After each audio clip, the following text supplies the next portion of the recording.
Alright, welcome everybody. This is a bit of a different sort of review today. What I'm about to review here is what you can see on screen at the moment, the FIR or FIR Audio. I'm actually not sure if it's an acronym or not, I haven't checked into that. But it's the FIR Audio or FIR Audio Xenon 6 and Radon 6. Specifically, it's the Radon 6 that I've been sent. I want to say a huge thanks to minidisc.com.au here in Australia, who've sent me out the Xenon 6 and the Radon 6 to give me a chance to try out the Radon 6 as part of a tour, but giving me also a reference point in the Xenon 6.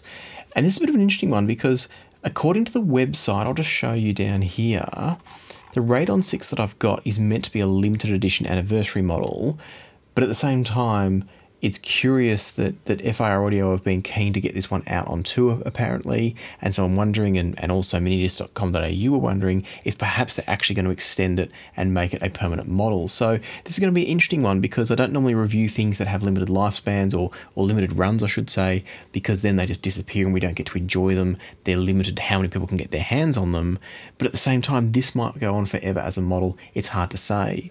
So we'll see how we go. The other thing I should mention here is that what I'm doing here is basically what's normally a behind the scenes review for patrons. I need to turn this one around fast, so I'm not going to do a full production review, partly because I just don't have time, but also I thought this was a great opportunity to show you what patrons get as behind the scenes reviews, but also to see if you prefer this to the fully produced review. So let me know what you think. We'll go from there. For now though, let's start looking at what we're getting in a Radon 6. I should start by showing you the IEMs. If I can find them on my desk here, they're somewhere.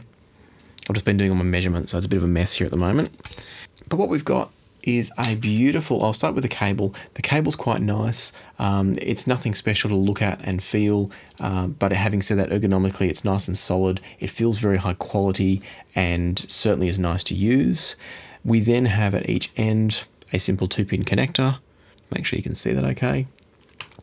And then the shells themselves are really nice. They're kind of what I'd describe as a very industrial sort of finish.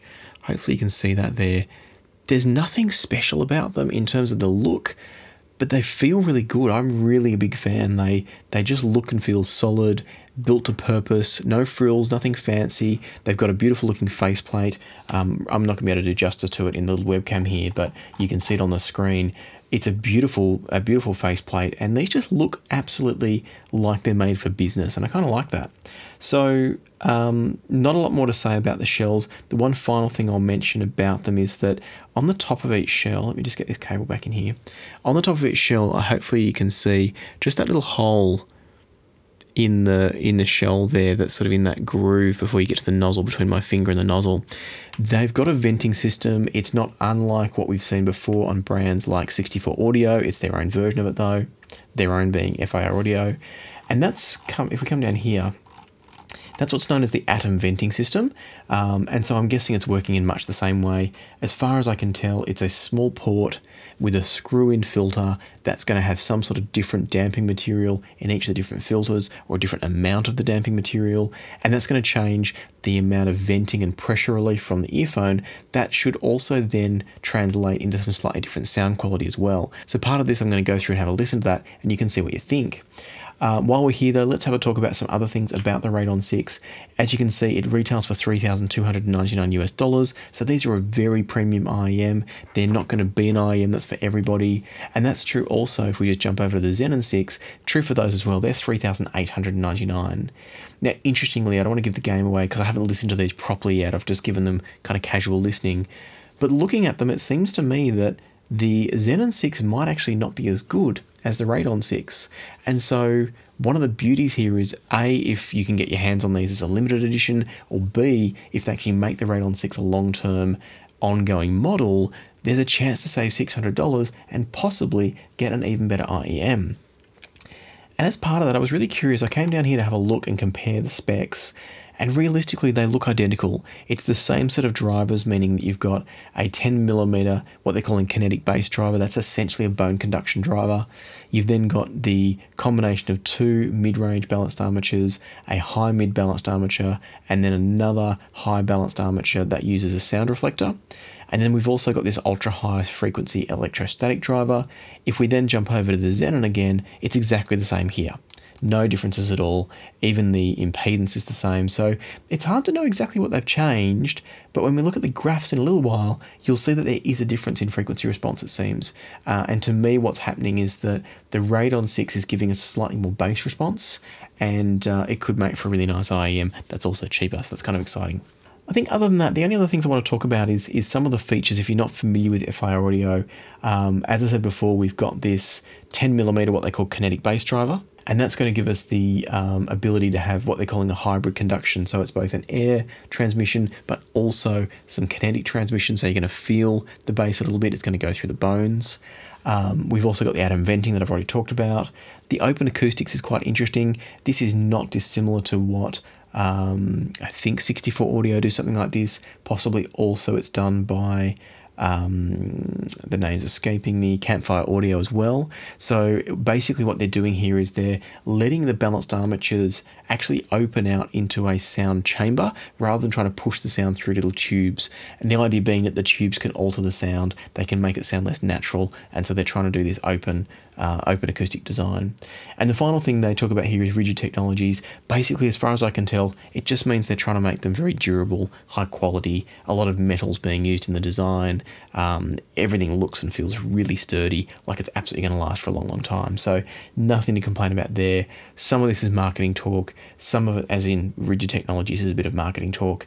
But the open acoustics, atom venting, and kinetic bass should all actually translate into meaningful features for the earphones. So that's going to be interesting to try out. I think that's about all. Oh, I should talk about the features, or not the features, I should say the accessories. So in terms of the accessories, inside the little case, I'll just hold that up so you can see it with a bit of light. Inside the case there, we've got a range of tips. These are a really interesting foam tip. Sorry, not foam, silicon tip with a foam interior, and so it's going to keep the tip pushing out against the ear canal to really seal nicely. You've also got some foam tips in there, some pure foam tips, a cleaning brush, a little tool for changing the filters, and then this little bar. I'll take it out so you can see it better. So you've got in here this little bar, and that contains 6 different filters. So there's obviously 3 pairs there because you need 1 per earphone, and then there's also a pair installed. So you've got a total of 8 different filters, or 4 different filters I should say, with a pair going into each earphone. And I will talk through how each of those sound and show you some measurements shortly. So that's kind of all there is to know about these. As I said, they're very expensive. They look and feel beautiful in the hand, no frills, and I kind of love that about them. If you're interested in the Xenons, let me just take them out of my ears rig here. So that's the Xenons there. They've got the gold shell, and I have to say I like the look of the Radon better, being a bit more understated. Just the black finish I think is really nice. So I'm keen to give these a listen, and I'll start sharing with you my thoughts on them. And what I normally do in these videos is I start with the normal standard earphone, and then I'll go through any variations of the earphone, in this case the filters, and then I'll do comparisons. So my comparisons for this, just so you know what we're heading to, comparisons for this are going to be obviously with the Xenon 6, because they're sort of 2 equally priced or equivalently priced and positioned IEMs in the FIR audio range. And then we've also got, I've got the Shure KSE1200s, because they're my absolute flagship IEM. Anything that comes across my desk really has to compare to those and beat those if it's going to be worth spending that extra money on, because the Shures are just so good, and they're cheaper than these, and therefore that's got to be the benchmark. So let's get into it. This is where the fun starts, and I'll let you see the process as we go through.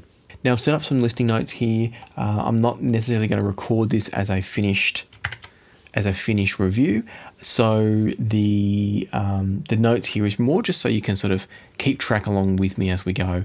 I'll zoom in a bit to make it easier to read, and you can just see what you think as we go through this. So let me fire up some tunes. I'm going to be driving everything through the Chord Hugo TT2 just as a really nice clean neutral source. And let me plug in we're going to plug in the Radons first. Now I'm starting off as well, I should mention, with the black filters. I don't really know exactly which filter's which. There's limited information that was sent out with this demo pair, but we're going to go with it anyway and see what we hear. These come with a 4.4mm, at least the version I've got here has a 4.4mm terminated cable. The TT2 being single-ended, I'm just adapting it down to a 3.5mm. Also, because I like to make sure things are comfortable, and also generally my favourite sounding ear tips in most cases, I'm using Final Audio E-type tips. As always, the tips you choose make a big difference, so it is possible that that you can tweak the sound a bit based on what I'm going to say. You can tweak it more to your liking if you need to, but let's see how we go. All right, fired up, let's have a listen.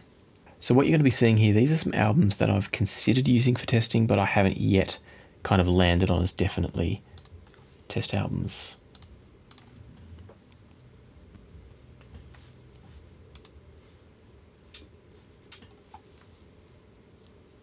And it helps when you send it to the right source.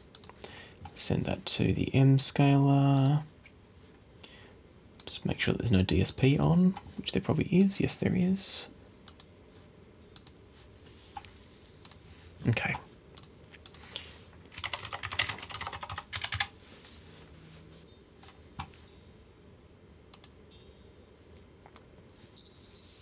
They've got a lovely sense of tonal balance. They're balancing really nicely, everything from bass through treble, with good separation of the sounds. It's a really nice starting point.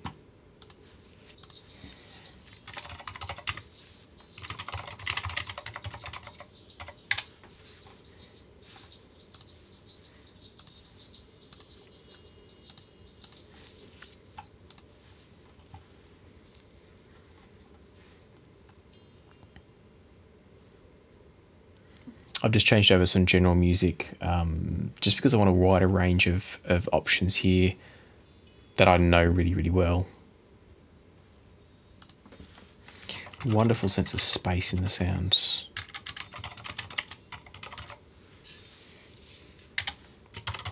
Mid-range is really nicely separated.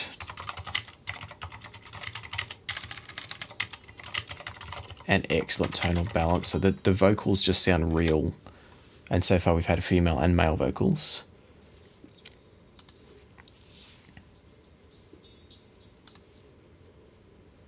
Just skipping around till I find some good options that I wanted to try out here.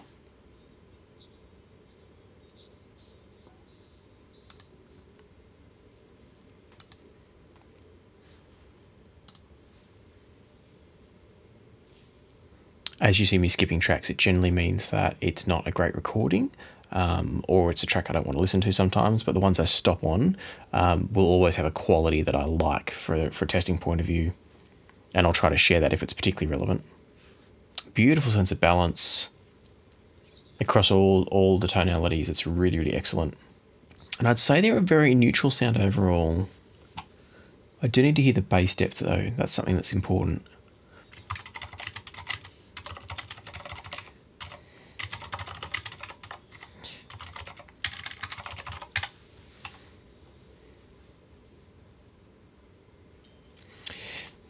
They've got a little tiny bit of that electrostatic emphasis in the treble, but it's really nicely managed, and it's giving them a nice sense of kind of clarity and energy and a bit of attack on the leading edges, but nicely balanced. It's only really coming forwards on a track like this one where there's a lot of guitar strumming, and it's being handled pretty well. So you can hear that slight timbral or tonal difference between the balanced armatures and the electrostatics, but it's really subtle and it's not enough to worry about.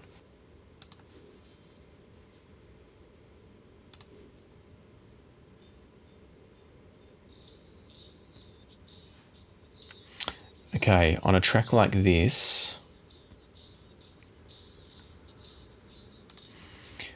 this is very much a pop radio kind of mix. And it does sound just a little bit tinny in the top end. I think it's playing into the way these have been tuned and the use of the electrostatic drivers. It doesn't sound great. It's not to say these aren't a good IEM, but it's where sometimes I find IEMs like this one will just lean a little bit too far into certain frequencies, certain tonalities, often with those electrostatic drivers coming into play, and then you get a track like this and it just kind of, it's a bad combination, a bad synergy. There's a snare in here that's way too prominent.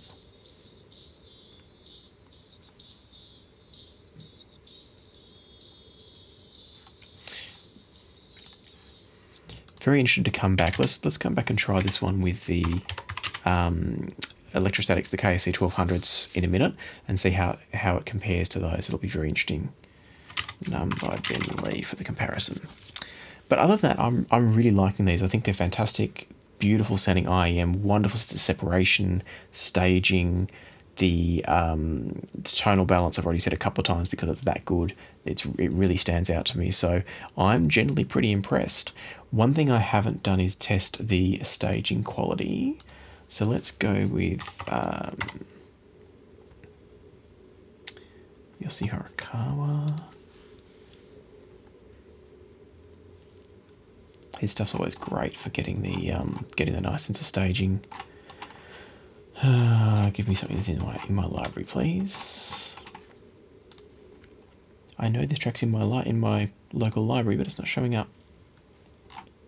Oh, we'll use it from Cobas. That's fine.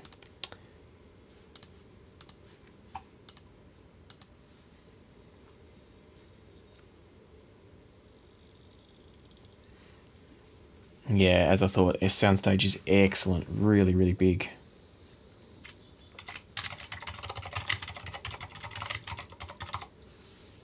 Some of the best I've heard from an IEM, I think. Nice bass hit there as the bass starts to come up. They're lacking just that last little bit of depth and punch in the bass to really make them authoritative if you're listening to something that needs it. But they're not bad at all. I think because they do roll off, and I'll show you the measurements shortly, they do roll off a little bit in the bass, in the sub bass, and I think that's probably where they're just falling short of some of the best I've heard, in bass, that is. But they're still very good. I'm just curious on the depth of the soundstage is something else I'm curious about here. Let's just go and check out I recently did the top 5 blues albums. Let's have a listen to some folk singer.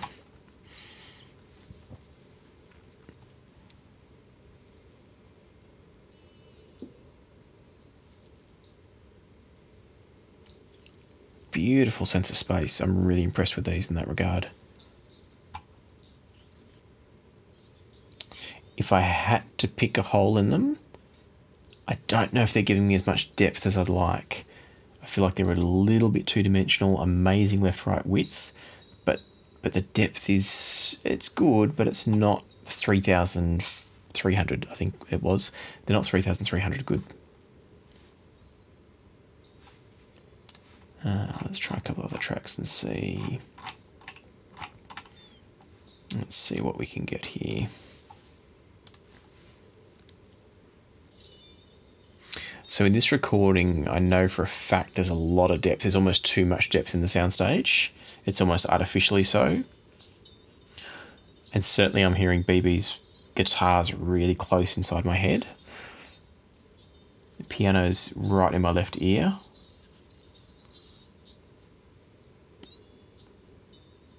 Sounds great. Tonally, it's magic.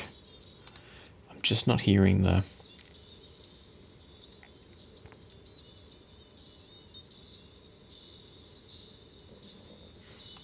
Yeah, I think they're lacking a little bit of depth, but again, they're an IEM, so we've got to be reasonable about what we expect from an IEM. It's not like an open back headphone. All in all, very impressive, very enjoyable. The question for me is going to be, A, do they get better as I change filters? Which filter do I like the most? And B, can they better the Shure KSE1200? So let's start doing a little bit of comparison work. We'll come back to Numb by Bentley a bit later. But let's start off with the filters. Now, anyone that's trying to follow along with the notes, I'm not being thorough with my notes here because I'm not expecting to actually record a full production review.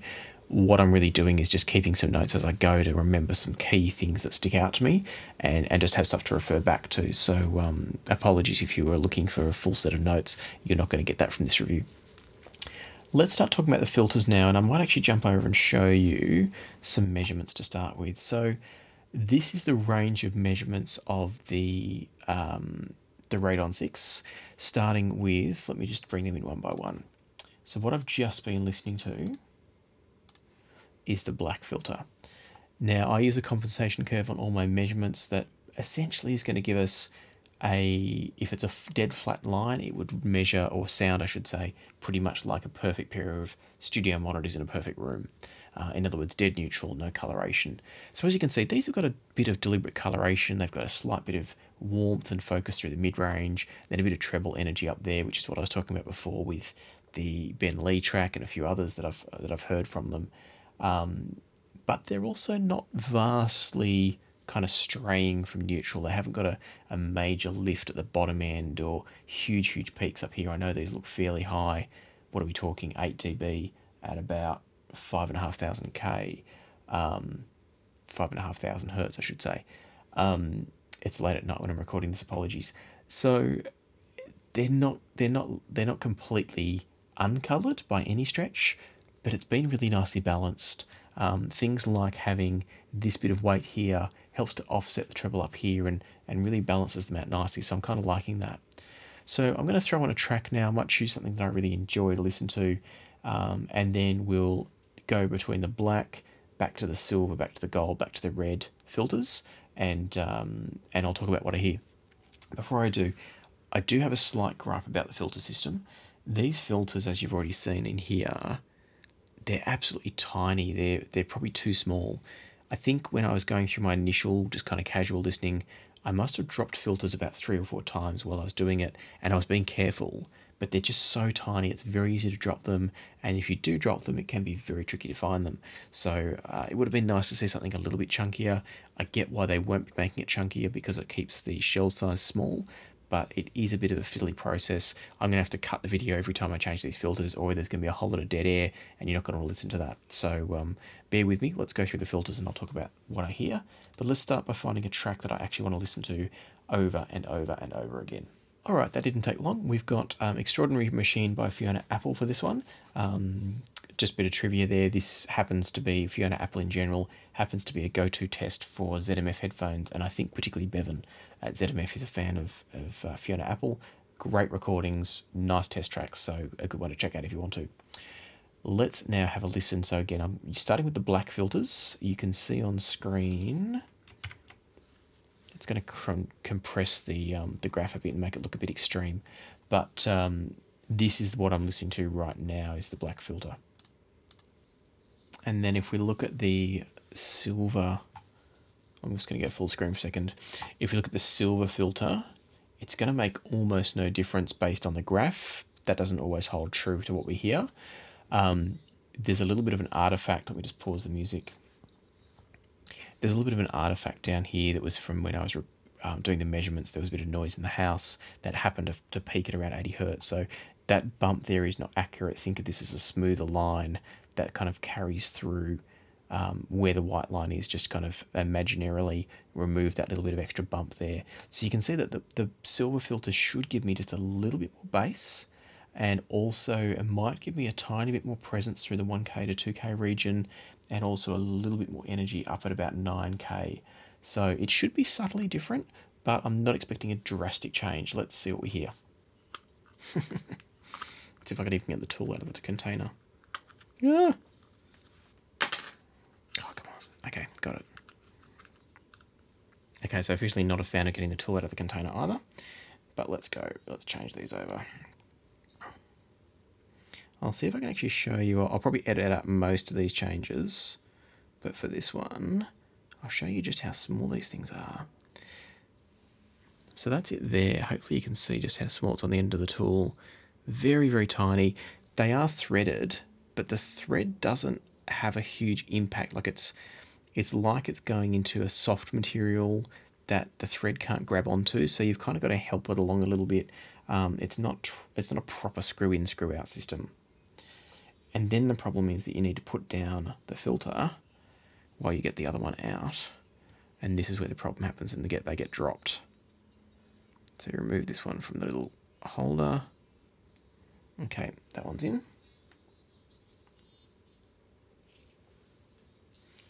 Very hard to also make comparisons of these things when there's such a time between the auditions, so you can't really do a quick A/B swap.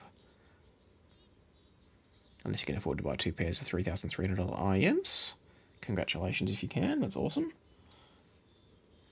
So you're probably getting a sense, because I've left all this footage in, you're probably getting a sense of just how fiddly this is and time consuming, and now the filter's just fallen off the tool.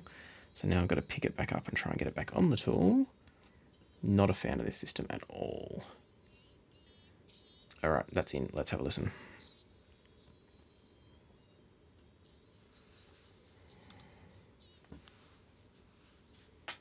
Oh, not what I expected to be hearing. And this comes back to what I said before, the frequency response doesn't always tell the story. There's noticeably more air and texture in the vocals here. It's not like it's not subtle.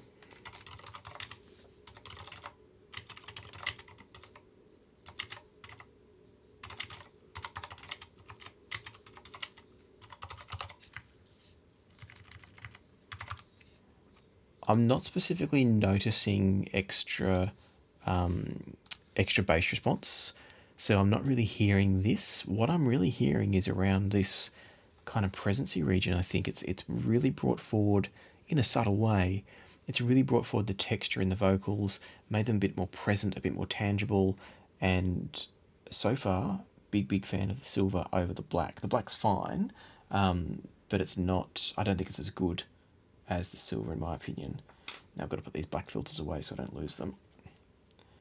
The other challenge with this is you can't really tell which end the tool's meant to go into.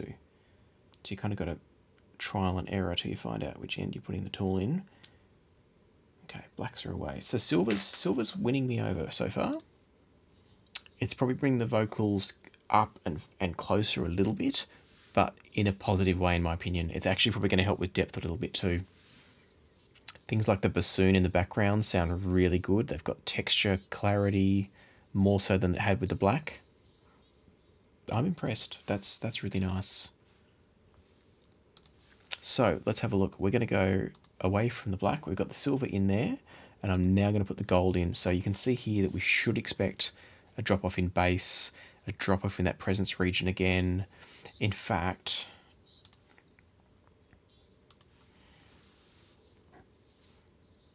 so this should go in the other direction based on the measurements. So silver, you can see, was adding bass, adding presence. The gold is actually going to reduce bass and reduce presence region. Actually, presence region, sorry, is up here, but that textual region of the vocals is what I should be talking about, sorry. So it's going to be interesting to see what I'd expect. I'm just having another listen as I'm talking here, sorry. What I'd expect is that the sound should get a lot smoother with the gold. I mean, relatively, we're talking subtle shifts here, but it should be a smoother, rich overall sound with less texture. I don't know that that's what I want to hear from these. I actually really like what I was hearing from the silvers, but let's see what we hear. So I'll get to changing filters and I'll see you in a moment.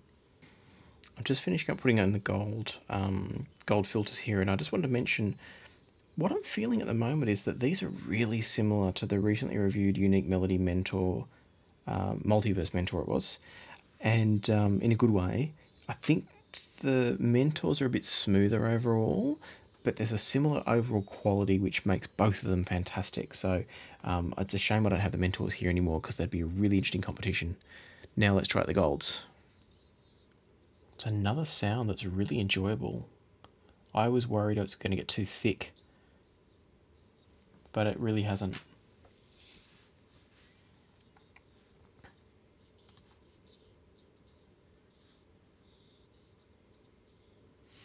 So what I'm hearing here, it's bringing forwards more of the lower mid-range clarity and detail. So you're losing some of this kind of textual information that you get up here. And then you might be picking up a little bit of extra detail from this slight peak at around about sort of just over 9K, and probably also having the drop off in the bass is balancing things differently.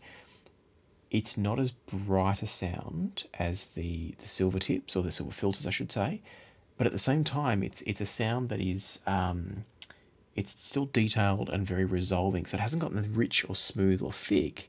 It's just shifted the point at which the emphasis lies, and it's hard to say which I enjoy more. I think what I'm hearing here is that the the sound is a little bit less kind of detailed and textural in a way, but it's also not as quite as easy to listen to. When I had the silver tips in there, it was just an absolute joy. I think though somewhere that the shift in tonality, maybe the drop in the bass, is just throwing off the tonality to the point that it's not quite as natural, it's not quite as easy to listen to, and things like the bassoon I mentioned before, the bassoons are not as cleanly separated from the mix with the gold filters as it was with the silver. And so I'm having to work harder to hear some of those details if I want to hear them. Somewhere I think the silver is actually smoother and easier to listen to despite having more texture, which is sometimes a bit of a contrast or a contradiction to say that. But I feel like the gold filter is smoother and at the same time less enjoyable, less easy to listen to, at least for my ears. Could be because of the increased peak, close to 10K, 9K, 10K. Also could be the reduced bass and therefore the overall balance of that frequency compared to others. I'm not sure, but if I had to choose between them, silver would get the win for me. The gold's still lovely, and this is really cool that so far I haven't heard a filter that I haven't enjoyed, but the silver for me is the absolute sweet spot so far. We've got one more to try, and this is actually, I have listened to this quite extensively, which is the red filter. It's what they came with, and I really liked that. So let's have a look at where we're going here. So the red's going to pull the bass down even further. So it's actually like the yellow filter, but a bit more extreme. So this will be really interesting. I have a feeling silver's going to win for me, but let's go from gold to red, and then if in doubt, I'm going to go from red back to silver, and we'll see what happens. All right, and just to prove why we should never ever make our decisions off of frequency response, the reds sound wonderful. Not at all what I expected, in the sense that often when you start to pull back on the bass like this, the sound can get a little bit sharper, a little bit brighter, because you've got more emphasis going to the treble and not being offset by the balance of the bass. But these reds, the red filters are just gorgeous. What they're doing is they're bringing out a lot more of the detail, the separation, the space in the soundstage. There's some flutes in this mixture, so there's a lot of woodwind in Extraordinary Machine. And all of a sudden the flutes were just so present. They weren't brought too far forward, so they were still in the right spot in the mix, but just so available to listen to, just absolutely gorgeous, which is interesting. The other thing that's probably happening here is by bringing back some of the energy between 1K and 4K, this is almost like a BBC dip. If you've ever heard of that talked about, it was a tuning trick used in BBC studio monitors, became kind of a standard thing. By pulling back between about 1K and 4K, a couple of things happen. The music starts to become a bit easy to listen to. It's not quite as in your face, and it also produces more sense of space in the soundstage, and that's what the red tips are giving me, or red filters. I keep saying tips, sorry. The red filters are giving me. It's a really tough call now whether I like the silver or the red better. So I think we're going to do one last round of the silver versus the red, and we're going to see where we land.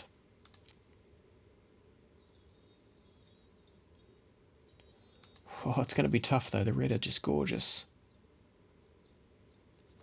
Every little texture and detail is so present, it's magic. I can see this getting a little bit fatiguing for some people. Not because it's harsh, but because it is very kind of mid and sort of detail focused sound. But if you want to hear every detail of the vocals, instrumentals, it's spectacular. Okay, I'm going to go back over to silver because I think silver's going to win, but it's a tight one. Just while I remove the red filters and put the silvers in, I should mention that I talk quietly in these reviews for a couple of reasons. One of them is that the room next door is where my son's sleeping, and it's late at night when I'm doing this, so he's sound asleep. The other reason is that I have a bad habit of getting really shouty when I've got music playing in my ears and I talk, so I try to talk a bit quieter the whole time, so I'm not kind of shouting to the mic. It doesn't always work, so apologies if I've shouted in this one, but that's what sometimes happens, so I'm sure my patrons have gotten used to it, but I just wanted to let you all know what was going on. If this was an easier system, it would just be magic because the sound differences are very worthwhile and they're all great. Alright, that's a no-brainer for me. The silver is absolutely my preference, but the red is fantastic. They're all good. If I had to rank them, I'd go silver, red, gold, black. In terms of from the top to the bottom, silver's my favourite, red comes really close, and then the gold is good, black's probably the least favourite. Unfortunately, that's also where I started this one, so hopefully you didn't turn off early. If you're watching this, clearly you didn't. So the reason I lean back towards the silver is A, I like a bit more bass, but also B, the reason I like more bass, it immediately made everything sound fuller and more real and more present, without muddying things up and messing things up. So for me, it's definitely the silver is my first choice.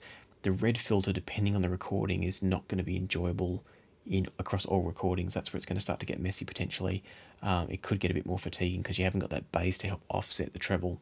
But as I said, silver or red, both magic. I'm going to stick with the silver for the rest of this review. And so with that in mind, the other cool thing is it looks to me like the Xenons here have already got the silver installed. You can just see it there. So we're probably comparing like for like, which is always helpful. So let's now move on to that. So quick summary before we move forward. I'm incredibly impressed with these. Obviously, as I said before, my notes are almost non-existent here. Very impressed with these. They sound magic. The filters are all excellent. But for me, with the silver filters in, these are very, very excellent. And so the next step now is to compare them to their kind of stable mate in the Xenon 6 to see which one I think is the better one. So let's now go, and I probably will do some more notes here because I want to compare the two effectively. I'm not going to promise anything. So we've got the Radon 6 versus the Xenon 6. Both seem to have the silver filters, which is the venting system in case you've tuned in late or you skipped ahead. The silver atom vents is what I'm talking about here. Let's find a fresh track.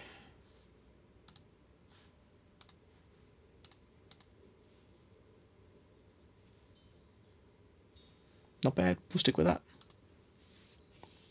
This sounds brilliant straight away. Vocals are just so present from the Radons.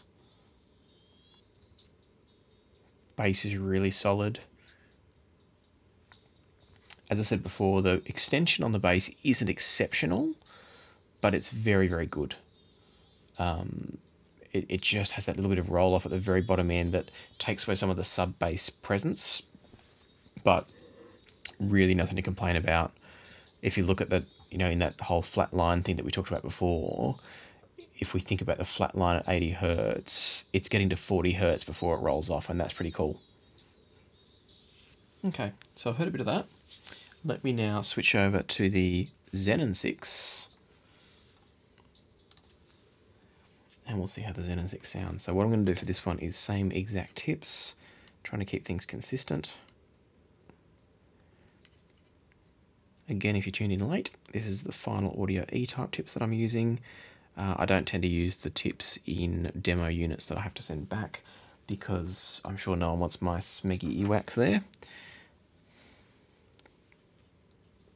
I know I don't like to use other people's tips that they've used, even with, when you can sanitize them, of course, a bit of the sort of hand wash that people used to use for, or probably still do for COVID and stuff like that.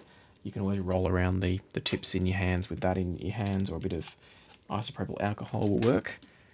Or you can just have your own tips, which is my preference.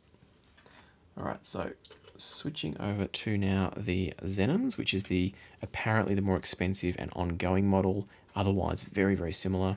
I don't think I pointed out before, you can see it really clearly on here. That's the venting there for the open, for the kinetic bass driver, I believe.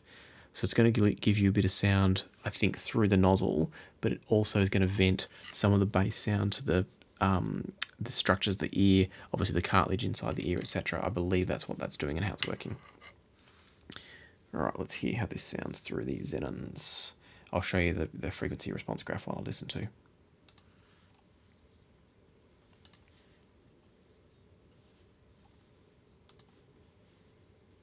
Quite a different presentation.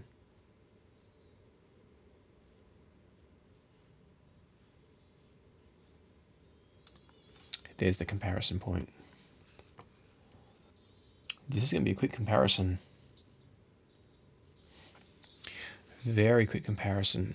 So the Xenons here are doing everything that the Radons do from, this is one of those occasions where the graph's not lying. So if you pick it up from this 100 Hertz mark, everything else is very similar. I'm not going to say they're the same, but very similar. And that's great. Lots of detail, lots of clarity, excellent separation, space in the soundstage, detail, refinement in the sound. It's all, it's got a bit of treble energy, but it's delivered beautifully and with refinement and smoothness, so it doesn't get fatiguing. But you're just missing this bottom end, and it changes the whole feel of the sound. It's the Xenon sounds more technical. It sounds a bit more what some would describe as more neutral, but it's actually quite a heavy mid-range focus. As you can see here, there's quite a bump in the mid-range that's really not offset particularly well elsewhere. You've got this treble peak, but you're not getting that sort of bass, mid, and treble emphasis that helps to balance the radon so well. So they sound good, but essentially what I'm hearing is everything that I was hearing from the Radon 6, but not as good because it's missing the bass, it's missing the balance, the tonal balance, I mean. It's not that close. We'll try another track just in case, because sometimes tracks can influence what we hear, but it's, for me, if you're in a position where you can pick up the Radon 6, it's absolutely a no-brainer to get that over the Xenon 6 by what I'm hearing. Let's find a better track. Okay, something orchestral could be nice. Beautiful vocals again from the Xenons. The problem I'm hearing here is there's a dryness to the vocal. Because it's not balanced out with the bass, the vocal's a bit dry. It's a little bit overly textured. The orchestra hasn't got the body and the presence and the drama to it.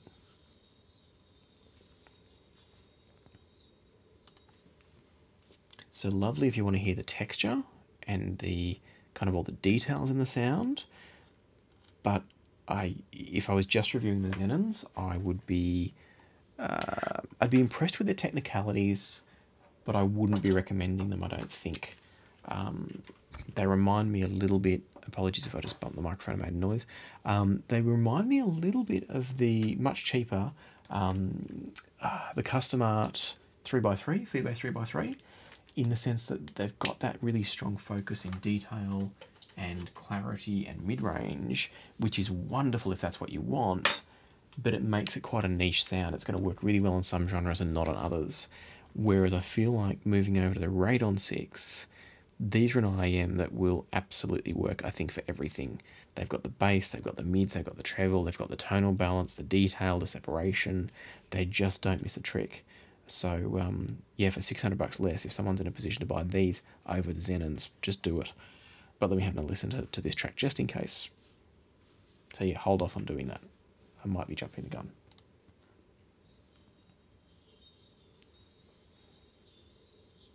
No, I wasn't jumping the gun. So this is still a mid-forward sound. It's still, the vocal still has a little bit of emphasis on it.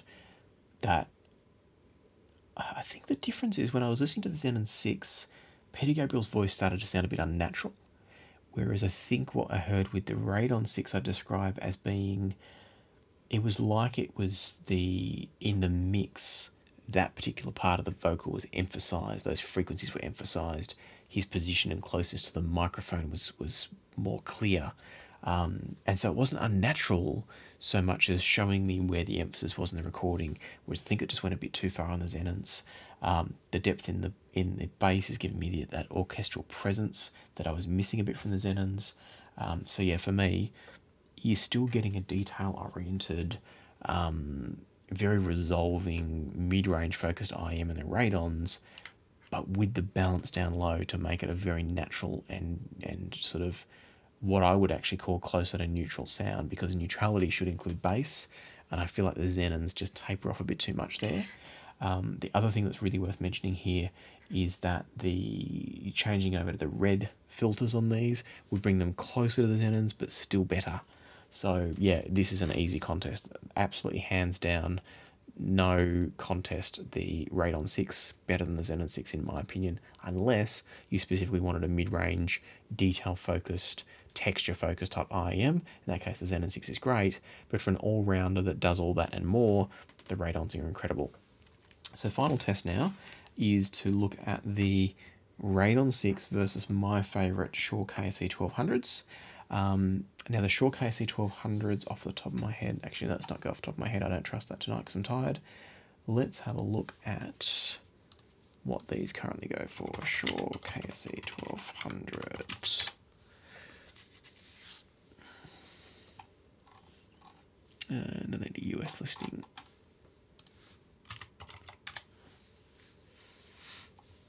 Okay, good old Amazon to the rescue.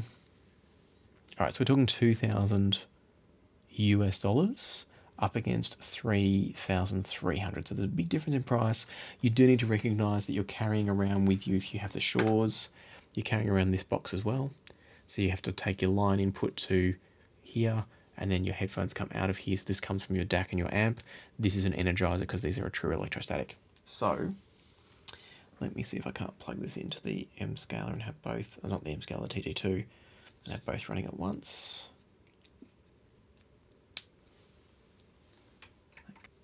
Okay, let's find one new track and start talking about the sound.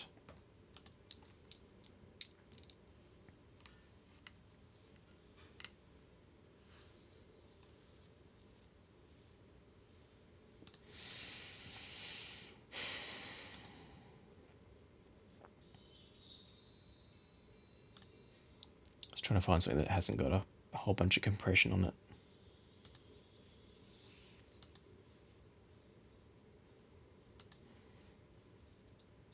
Nice.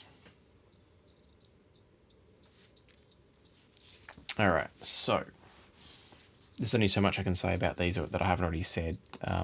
Beautiful quality sound.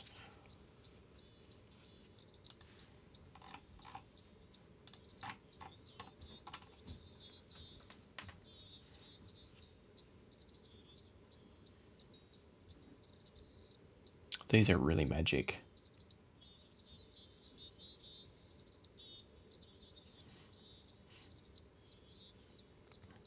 Really impressive. What I'm about to compare them to, let me change the color of that one.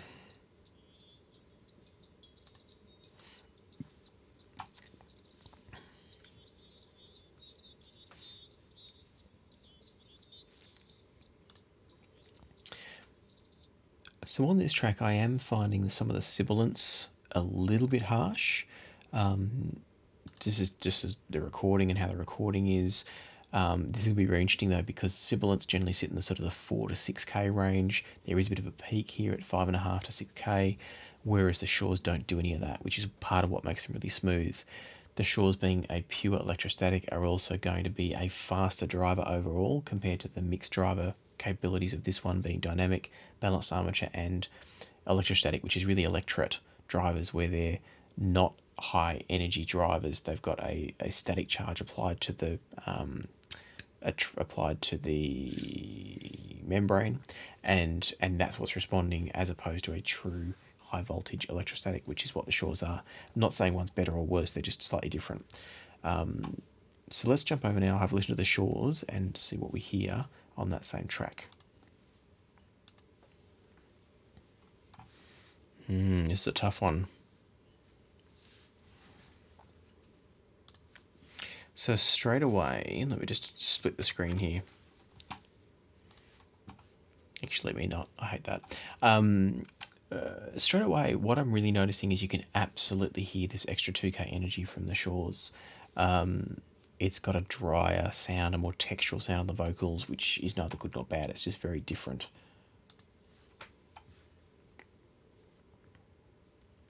It's also clearly not as warm sounding and rich sounding as the Radons. I think overall separation and particularly depth in the soundstage, I'm going to give the win to the Shures. But having said that, I think both of these are fantastic. I think for me, I've got the Asla tips on these and they just stick like glue in the ears. I think for me the smoothness of the Radon 6 is making it slightly more enjoyable for me.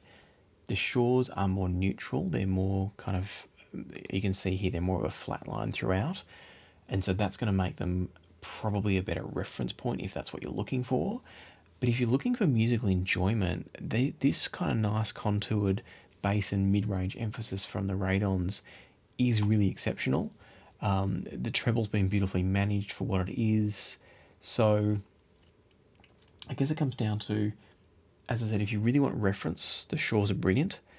If you're looking for a solution that doesn't require carrying around the Shure Energizer box, let me show you that again just so you know what I'm talking about. So if you don't want to carry that in addition to your source, then you could always spend an extra, what are we talking about here, $1,300. It's not a little bit of money, but $1,300 if you want the convenience and you're happy to drop that much cash. In many ways, I think the Radon 6s are probably a more enjoyable, more fun-sounding earphone. They don't quite match the speed and precision of the drivers in the Shures. They don't quite have the same sense of space, both width and depth, or not. I think width is probably the same, but separation is better. So space across the soundstage and then overall depth and also space between instruments is better for the Shures. But if you're looking for an IEM that you're going to plug into a source, not carry around an Energizer box and get spectacular and enjoyable sound, then for me the Radons are brilliant. As I said before, I'd love it if I could get the Unique Melody Mentor or the Multiverse Mentor here to compare, because I think they'd really go head to head very, very interestingly. I think the Mentors, let me open the measurements, see if I can refresh my memory. I think the Mentors probably would have a slight sort of edge in smoothness and mellowness. But let me see if I'm just, as we say in our family, speaking out of my snorkel, talking through my snorkel. All right, so yeah, okay, more interesting. The Mentors are actually similar to the Shures that we just listened to.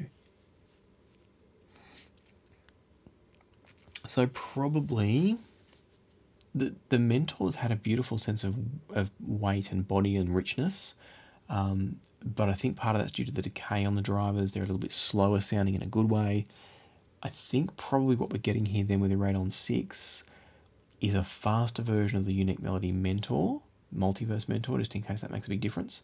That's got a bit more bass, but is also faster overall in the drivers. So the Multiverse Mentor delivered its presence in the bass by what came across as a slower decay, whereas it seems like the Radon 6 is giving it to us through speed and then actually just having more energy in the bass.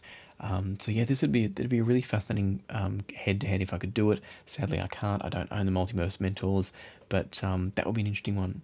So I think for now, I'm going to wrap this up and just say that if you're in the position where you can get your hands on the Radon 6, if it's either a case where you can buy one of the limited editions or they choose to continue it, it's a flat-out brilliant IEM. It's probably, at this point, the best IEM I've heard that doesn't require you carrying around an Energizer box. And even then, if you were to offer me the Shures or the Radon 6, I think I'd choose the Radon 6 for pure convenience. They're both excellent sounding IEMs, and so on a sonic point of view, I love, let me just bring it up again, I love the neutrality of the tuning in the KSE1200s. They're very, very honest, very natural. They don't tend to skew sounds too much. I just realised I didn't go back and test that Ben Lee track again, but I think having now moved on to the silver filters, I'm very comfortable with the sound of the Radon 6, and we don't need to test those other headphones or earphones with that track. I think ultimately my conclusion, and I need to wrap it up here because I keep yawning because it's late, I think ultimately my conclusion here is, yeah, the Radon 6 are fantastic. If you can get one, get one. If you're in a position where you've got the budget and what I've described here makes sense to you, I think absolutely for those that just want a refresher on what I was hearing, the red, which is the pink trace, or the silver, which is the white trace, both of those filters, in my opinion, sound spectacular, and that means you can get a more neutral, not completely neutral, but a more neutral tuning with that red filter. I just think the silver's spot on though, because you're getting that bass presence back that I think some of the other tunings miss. So yeah, absolutely blown away by the Radon 6. Really, really think it's excellent. I hope it becomes an ongoing model forever. I hope some way I find myself a way to get my hands on a pair of these, because they're absolutely exceptional. So well done to FIR Audio or FIR Audio. Sorry, I don't know the correct terminology there for that one. But well done to them for producing a brilliant brilliant IEM. I've been pretty underwhelmed by a lot of the IEMs I've listened to at this price point. This one goes the other direction. It is absolutely worth spending the money on. The ability to get that sound without an Energizer box that you need for a set of electrostatics is nothing short of fantastic. And then they've got their own benefits over and above the electrostatic too. That extra bass presence, that lovely sense of body that they have, that bit of extra mid-range focus. I'm just incredibly impressed. So I'll leave it here. I hope you've enjoyed this, what's basically a behind the scenes review. If you do like this and you want to see more of this format, I can guarantee you can get it as a patron through Patreon. The link's down in the description below. I may or may not do more of these reviews here on the channel. Let me know if you want to see more like this one, or if you prefer the regular, fully produced reviews. So leave some comments down below, let me know what you think. But for now, let me close it off. If you've enjoyed this, if it's been interesting, informative, etc., hit the like button, hit the subscribe button, ring the notification bell. And for now, let me leave it to the music. So happy listening, and I'll see you next time on Passion for Sound.